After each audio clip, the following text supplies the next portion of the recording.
नमस्कार दोस्तों। अपनी पाठशाला चैनल पर आप सभी का हार्दिक स्वागत है। तो कैसे हो मित्रों? मैं आशा करता हूं कि आप सभी स्वस्थ होंगे, मस्त होंगे और निरंतर अपनी पढ़ाई में लगे हुए होंगे। तो मित्रों, मैं फिर से हाजिर हूं एक नए टॉपिक के साथ में। और आज का अपना टॉपिक होगा छायावाद और परिचय एवं प्रवृत्तियां। मित्रों, हमारा जो आधुनिक काल चल रहा है उसमें हमने पहले भारतेंदु युग पढ़ा, इसके बाद में द्विवेदी युग पढ़ा और आज पढ़ेंगे हम छायावाद। और छायावाद से संबंधी उसका सामान्य परिचय और उससे संबंधित महत्वपूर्ण कथन और छायावाद की जो प्रवृत्तियां हैं उनके विषय में। तो मित्रों, शुरू करें आज की क्लास का ये पहला प्रश्न। डॉक्टर नगेंद्र के अनुसार छायावाद की समय सीमा क्या है? डॉक्टर नगेंद्र के अनुसार छायावाद की समय सीमा क्या है? तो इसका सही उत्तर होगा 1918 से लेकर के 1936 ईस्वी। मित्रों, यानी जो सर्वमान्य मत की बात करेंगे तो 1918 से लेकर के 1936 छायावाद की समय सीमा रही है। अब बात करें अगले प्रश्न की।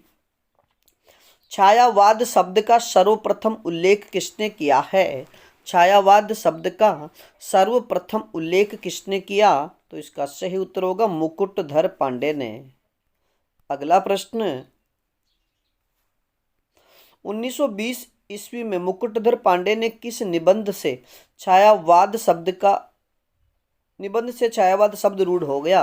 यानी 1920 ईस्वी में मुकुटधर पांडे ने एक जो लेख लिखा या निबंध लिखा, तो किस निबंध से छायावाद शब्द रूढ़ हो गया? तो इसका सही उत्तर होगा हिंदी में छायावाद। और मित्रों, यह जो निबंध है यह श्री शारदा पत्रिका में प्रकाशित हुआ था। यानी मित्रों, मुकुटधर पांडेय ने 1920 ईस्वी में श्री शारदा पत्रिका में एक निबंध लिखा जिसका नाम था हिंदी में छायावाद। और उसी हिंदी में छायावाद जो शीर्षक है उसी से छायावाद शब्द रूढ़ हो चुका था। अब बात करें अगले प्रश्न की।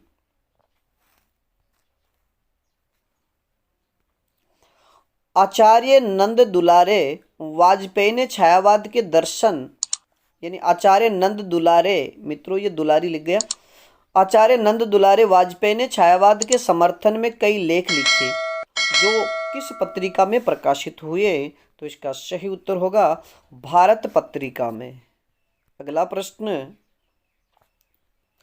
छायावाद का वास्तविक आरंभ कब से माना जाता है? छायावाद का वास्तविक आरंभ कब से या किस रचना से माना जाता है? तो इसका सही उत्तर होगा झरना रचना से 1918 ईस्वी में। अगला प्रश्न। प्राकृतिक दृश्य और घटनाएं सांकेतिक रूप से अदृश्य तथा अव्यक्त के प्रकाशन के सहाय पहुंचती है, यह पंक्ति किसकी है? यानी छायावाद के विषय में ये किसने कहा कि प्राकृतिक दृश्य और घटनाएं सांकेतिक रूप से अदृश्य तथा अव्यक्त के प्रकाशन के सहाय पहुंचती है? तो यह पंक्ति किसकी है? तो इसका सही उत्तर होगा मुकुटधर पांडेय की। अगला प्रश्न। छायावाद शब्द के द्वितीय प्रयोक्ता कौन थे? छायावाद शब्द के द्वितीय प्रयोक्ता कौन थे? तो इसका सही उत्तर होगा श्री सुशील कुमार। और मित्रों याद रखिएगा कि श्री सुशील कुमार ने 1921 ईस्वी में हिंदी में छायावाद नाम से एक लेख लिखा था। तो प्रथम प्रयोक्ता की बात करें तो मुकुटधर पांडेय और द्वितीय प्रयोक्ता की बात करें तो श्री सुशील कुमार। अगला प्रश्न। किसने छायावादी राष्ट्रवाद को आध्यात्मिक रहस्यवाद समझकर बांग्ला कवि रविंद्रनाथ की कविता एवं ईसाई मत के फैंटेस्माटा यानी छायाभास से जोड़ा है? यानी किस विचारक ने या किस आलोचक ने राष्ट्रवाद को, यानी छायावादी राष्ट्रवाद को आध्यात्मिक रहस्यवाद समझकर बांग्ला कवि रविंद्रनाथ टैगोर की जो कविता है एवं ईसाई मत का जो फैंटेस्माटा यानी छायाभास है उससे जोड़ा है? तो इसका सही उत्तर होगा आचार्य रामचंद्र शुक्ल। अगला प्रश्न।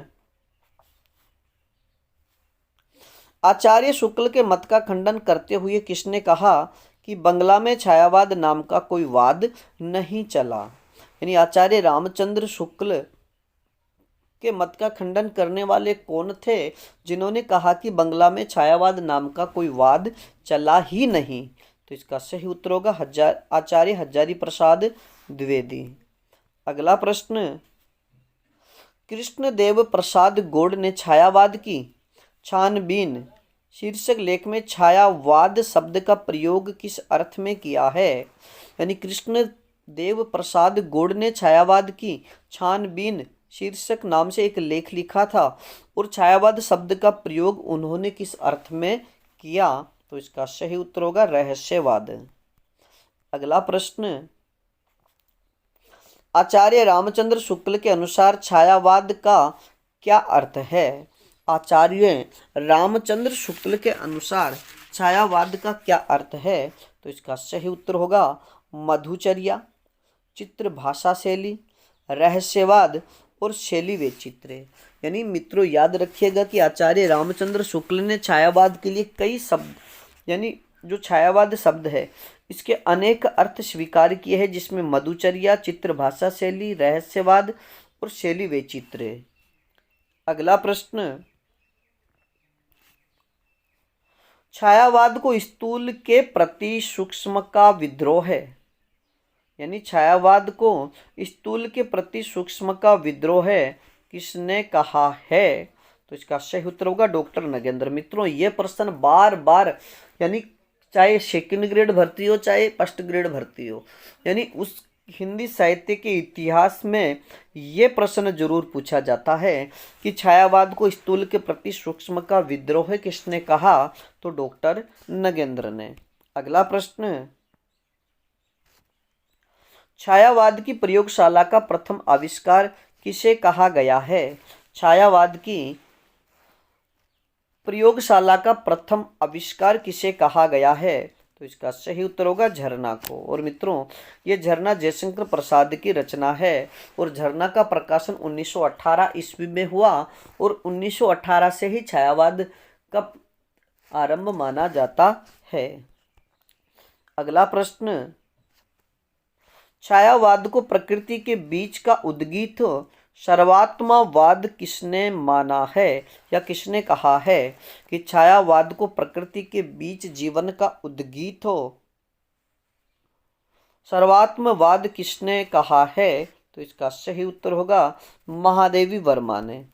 अगला प्रश्न, छायावाद को वस्तुवाद एवं रहस्यवाद के बीच की कड़ी किसने माना है? छायावाद को वस्तुवाद एवं रहस्यवाद के बीच की कड़ी किसने माना है? तो इसका सही उत्तर होगा गंगा प्रसाद पांडेय ने। अगला प्रश्न, छायावाद को राष्ट्रीय जागरण की अभिव्यक्ति किसने कहा है? छायावाद को राष्ट्रीय जागरण की अभिव्यक्ति किसने कहा? तो इसका सही उत्तर होगा डॉक्टर नामवर सिंह ने। यानी डॉक्टर नामवर सिंह ने छायावाद को राष्ट्रीय जागरण की अभिव्यक्ति कहा है। अगला प्रश्न, छायावाद के विषय में किसने कहा कि यह प्रकृति में ही सम्मान आत्मा का दर्शन करने की प्रवृत्ति है? यानी छायावाद के विषय में यह किसने लिखा कि यह यानी छायावाद प्रकृति में ही सम्मान आत्मा का दर्शन करने की प्रवृत्ति है? तो इसका सही उत्तर होगा शांति प्रिय द्विवेदी ने। अगला प्रश्न, जब आत्मा की छाया परमात्मा में और परमात्मा की छाया आत्मा में पड़ने लगती है तब छायावाद की सृष्टि होती है। यह कथन किसका है? मित्रों यह प्रश्न भी बार बार परीक्षा में पूछा जाता है कि जब आत्मा की छाया परमात्मा में और परमात्मा की छाया आत्मा में पड़ने लगती है तब छायावाद की सृष्टि होती है।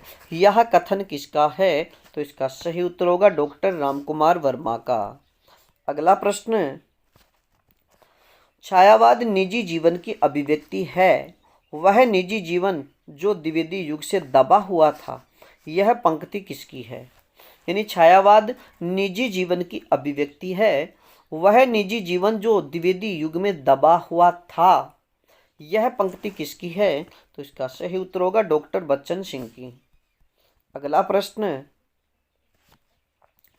छायावाद मूलतः शक्ति काव्य है, पुनर्जागरण चेतना का व्यापक एवं सूक्ष्म रूप है, यह कथन किसका है? यानी छायावाद मूलतः शक्ति काव्य है, पुनर्जागरण चेतना का व्यापक एवं सूक्ष्म रूप है, यह कथन किसका है? तो इसका सही उत्तर होगा रामस्वरूप चतुर्वेदी। अगला प्रश्न, खड़ी बोली हिंदी का स्वर्ण युग, यानी खड़ी बोली को हिंदी का स्वर्ण युग किसने कहा है? यानी खड़ी बोली हिंदी का स्वर्ण युग किसे कहा जाता है? मित्रों, प्रश्न है कि खड़ी बोली हिंदी का स्वर्ण युग किसे कहा जाता है? तो इसका सही उत्तर होगा छायावाद को। यानी छायावाद को खड़ी बोली हिंदी का स्वर्ण युग कहा जाता है। और मित्रों, आप सभी से एक प्रश्न कि हिंदी साहित्य का स्वर्ण युग किसे कहा जाता है? यानी हिंदी साहित्य का जो इतिहास है, इसके जो 4 काल है, उनमें से किस काल को हिंदी साहित्य का स्वर्ण युग कहा जाता है? इस प्रश्न का उत्तर आप हमें कमेंट्स में जरूर दीजिएगा। अगला प्रश्न, छायावाद का मैनिफेस्टो यानी घोषणा पत्र किसे कहा जाता है? यानी छायावाद का मैनिफेस्टो या घोषणा पत्र किसे कहा जाता है? तो इसका सही उत्तर होगा पल्लव की भूमिका को। अगला प्रश्न, झरना छायावाद की प्रयोगशाला का प्रथम आविष्कार है, तो छायावाद के अंत का घोषणा पत्र किसे माना जाता है? यानी झरना को छायावाद की प्रयोगशाला का प्रथम आविष्कार माना गया है, तो छायावाद के अंत का घोषणा पत्र किसे माना जाता है? तो इसका सही उत्तर होगा युगांत को। और मित्रों, इसके रचयिता सुमित्रा नंदन पंत है। अगला प्रश्न, मुंशी प्रेमचंद द्वारा संपादित किस पत्र को छायावाद का घोर समर्थक पत्र माना जाता है? यानी मुंशी प्रेमचंद द्वारा संपादित वह समाचार पत्र कौन सा है जिसे छायावाद का घोर समर्थक पत्र माना जाता है? तो इसका सही उत्तर होगा जागरण समाचार पत्र को। अगला प्रश्न, छायावाद को पलायनवाद किसने कहा है? छायावाद को पलायनवाद किसने कहा है? तो इसका सही उत्तर होगा गजानन माधव मुक्तिबोध ने। अगला प्रश्न, आचार्य रामचंद्र शुक्ल ने छायावाद का प्रवर्तक किसे माना है? आचार्य रामचंद्र शुक्ल ने छायावाद का प्रवर्तक किसे माना है? तो इसका सही उत्तर होगा मुकुटधर पांडे और मैथिली शरण गुप्त को। अगला प्रश्न, जयशंकर प्रसाद को छायावाद का प्रवर्तक किसने माना है? जयशंकर प्रसाद को छायावाद का प्रवर्तक किसने माना है? तो इसका सही उत्तर होगा इलाचंद जोशी, शिवनाथ एवं गणपति चंद्र गुप्त। यानी ये जो 3 विचारक हैं, इन्होंने इलाचंद जोशी, शिवनाथ सिंह या फिर गणपति चंद्र गुप्त ने जयशंकर प्रसाद को छायावाद का प्रवर्तक माना है। अगला प्रश्न, प्रभाकर माचवे एवं विनय मोहन शर्मा ने छायावाद का प्रवर्तक किसे माना है? प्रभाकर माचवे एवं विनय मोहन शर्मा ने छायावाद का प्रवर्तक किसे माना है? तो इसका सही उत्तर होगा माखनलाल चतुर्वेदी को। अगला प्रश्न, नंद दुलारे वाजपेयी ने छायावाद का प्रवर्तक किसे माना है? मित्रों, ये जो प्रवर्तक दिए हुए हैं कि किस विचारक के अनुसार छायावाद का प्रवर्तक कौन है, तो ये वाले प्रश्न भी आप अच्छे से याद रखिएगा, क्योंकि इससे मिलान वाला प्रश्न तो बनता है और असंगत वाला, यानी संगत और असंगत वाला प्रश्न भी आपसे इससे पूछा जा सकता है। तो नंद दुलारे वाजपेयी ने छायावाद का प्रवर्तक किसे माना है? तो इसका सही उत्तर होगा सुमित्रा नंदन पंत को। अगला प्रश्न, डॉक्टर कृष्ण झारी के अनुसार छायावाद के 4 स्तंभ माने, यानी सबसे पहला प्रश्न तो यह बनेगा कि छायावाद के 4 स्तंभ किसने माने हैं? तो डॉक्टर कृष्णदेव झारी ने। और डॉक्टर कृष्णदेव झारी के अनुसार छायावाद के 4 स्तंभ कौन हैं? यानी छायावाद के 4 स्तंभ कौन कौन माने गए हैं? तो इसका सही उत्तर होगा जयशंकर प्रसाद, सुमित्रा नंदन पंत, सूर्यकांत त्रिपाठी निराला और महादेवी वर्मा। यानी जयशंकर प्रसाद, सुमित्रानंदन पंत, सूर्यकांत त्रिपाठी निराला और महादेवी वर्मा, इनको छायावाद के 4 स्तंभ माने गए हैं। और मित्रों, अगर आपसे प्रश्न पूछा जाए कि छायावाद का ब्रह्मा किसे कहा जाता है, तो जयशंकर प्रसाद को। छायावाद का विष्णु अगर पूछा जाए तो सुमित्रानंदन पंत को। और छायावाद का महेश या रुद्र आपसे प्रश्न पूछा जाए तो इसका सही उत्तर होगा सूर्यकांत त्रिपाठी निराला को। और छायावाद की शक्ति या दुर्गा किसे कहा जाता है, तो इसका सही उत्तर होगा महादेवी वर्मा को। तो मित्रों, ये जो आगे मैंने लिखे कि जैसे जयशंकर प्रसाद ब्रह्मा, सुमित्रानंदन पंत विष्णु, सूर्यकांत त्रिपाठी निराला महेश या रुद्र, इनको भी आप अच्छे से याद रखिएगा।